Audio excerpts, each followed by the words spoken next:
marin, Edward a fait de nombreux voyages en bateau. Son seul but est de troquer, de monnayer, d'échanger, de récupérer, au final, de trouver des chaussures. Edward est un calcéologiste.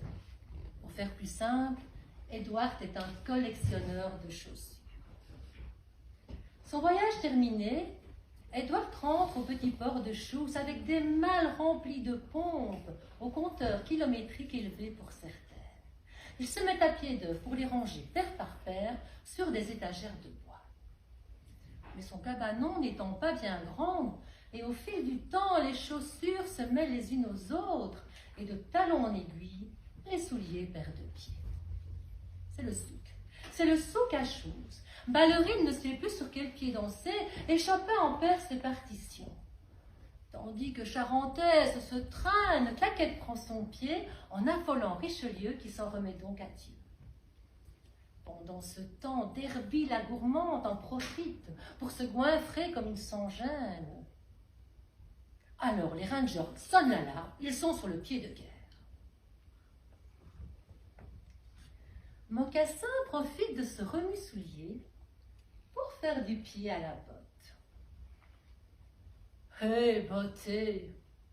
Notre maître Édouard nous a tant raconté ses souliers du bout du monde, tous ses voyages. Dis, on lèverait bien le pied, toi et moi.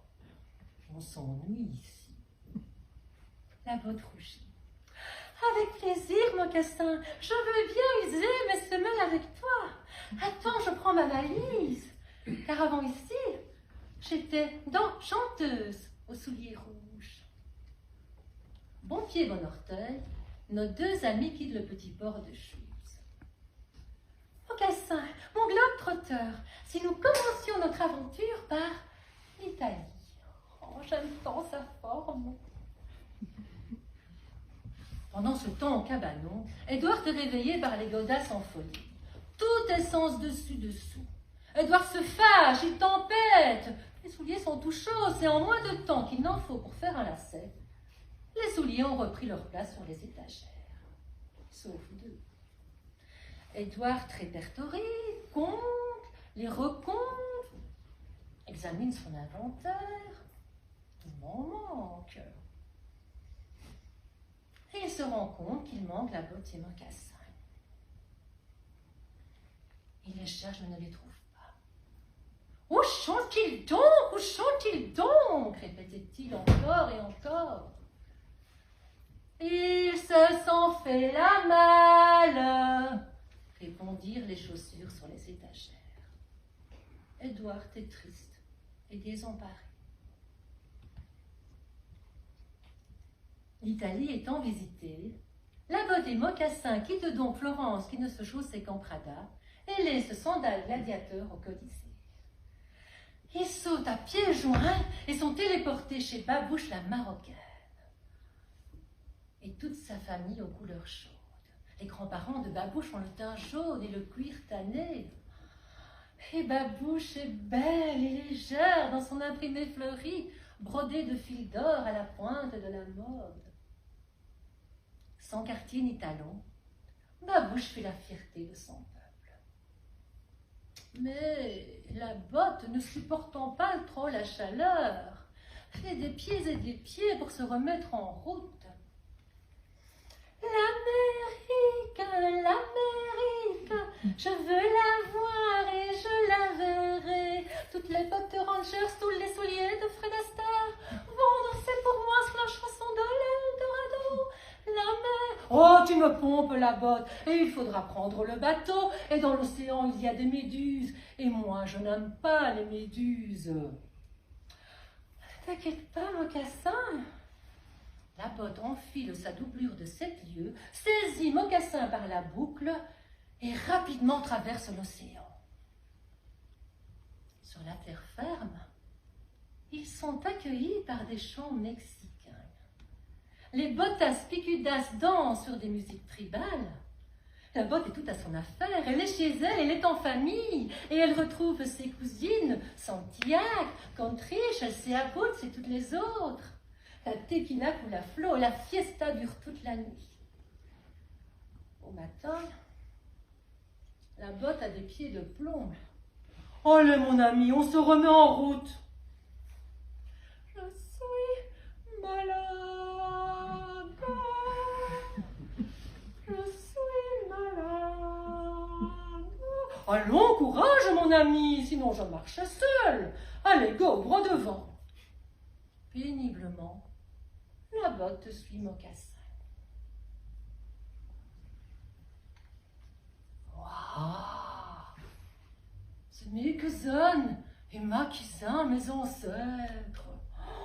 Waouh! Je suis trop heureux de vous connaître, mes frères. Moi, c'est Mocassin. On a la même démarche. Waouh! La botte, encore un peu dans le cirage, laisse Mocassin tout à sa joie.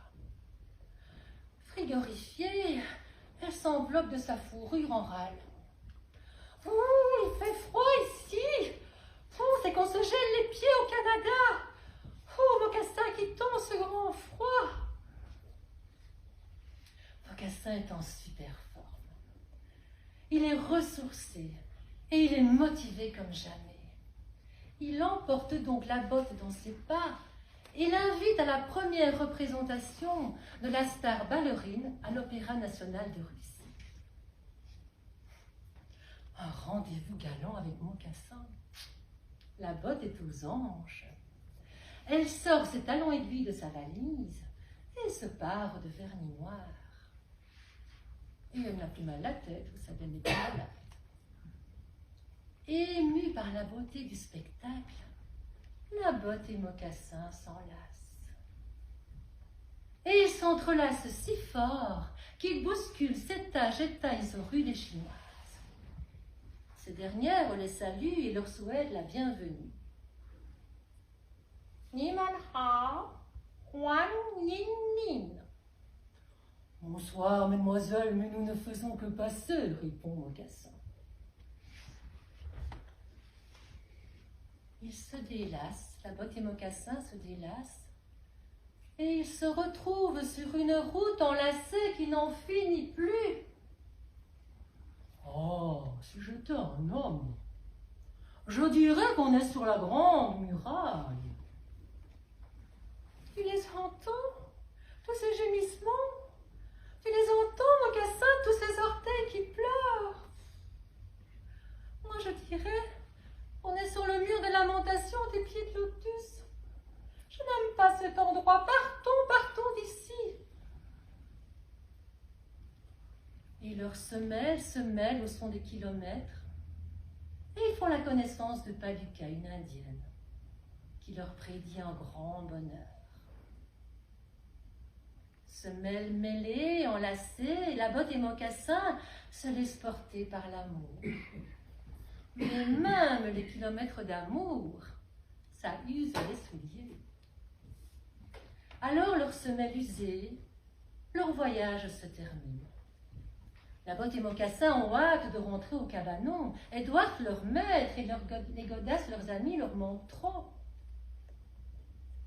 Et c'est ainsi que par un beau matin, la botte et Mocassin rentrent au petit port de Shoes. Edward est fou de joie. Sa collection est enfin au complet. Il a toujours su que la botte et Mocassin reviendraient. Ce n'était qu'une question de temps. Edward les ressemelle avec passion. Et Mocassin est le plus heureux soulier du monde. Il a trouvé chaussures à son pied.